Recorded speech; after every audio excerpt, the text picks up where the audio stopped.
can structured psychology help me deal with the demands I get from others? Let's talk about demands for a minute. Demands like clean the kitchen, or write that report. Do that thing you just did, only this time, do it right.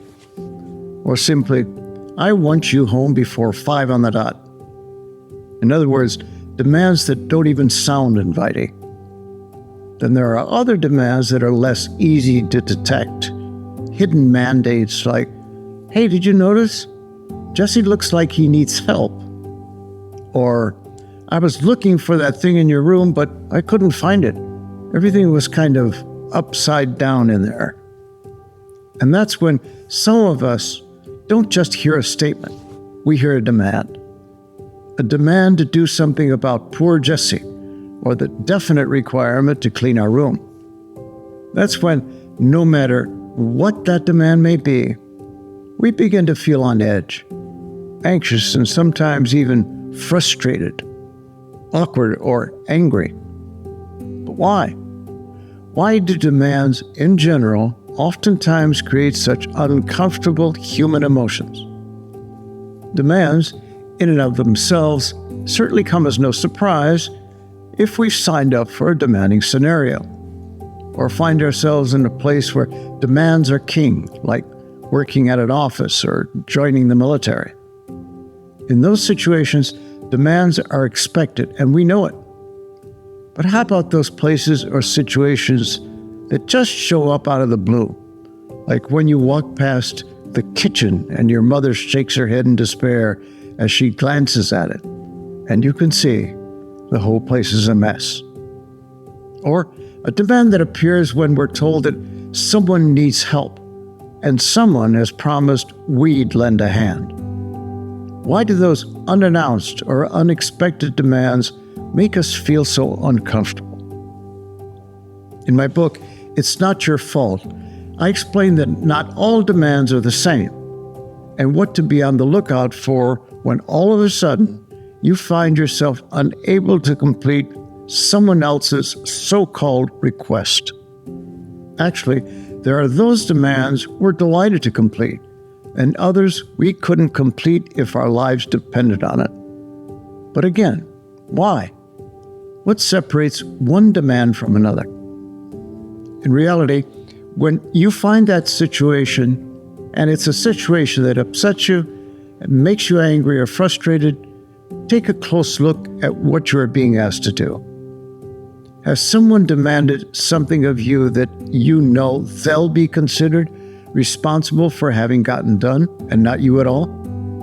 When you go by your kitchen and someone lets you know that that kitchen needs attention, why is it so hard for you to want to clean it?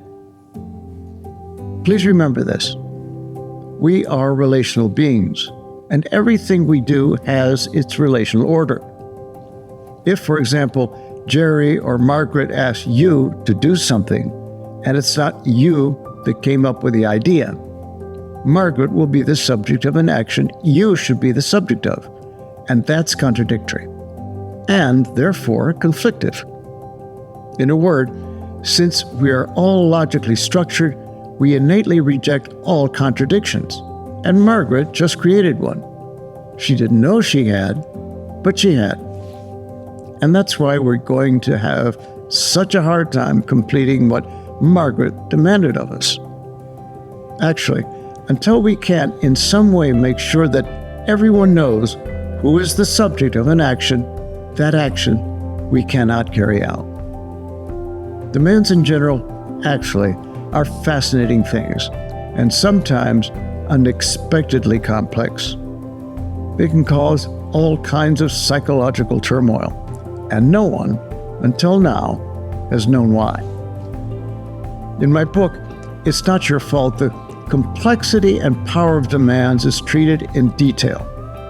There, I uncover not only the mysteries of demands, but all the human emotions related to demands as well.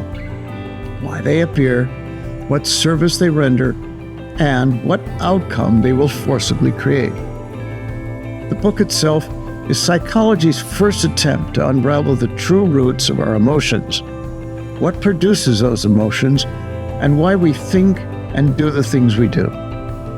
Everything discussed is scientifically proven, and the ride it takes you on will fascinate you. It will fascinate you because finally you'll know why you and everyone else thinks, feels, and does the things they do.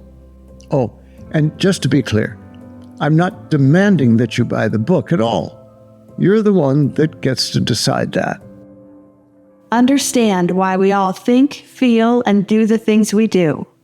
Read It's Not Your Fault by Roger Stolensby. Link in the comments below.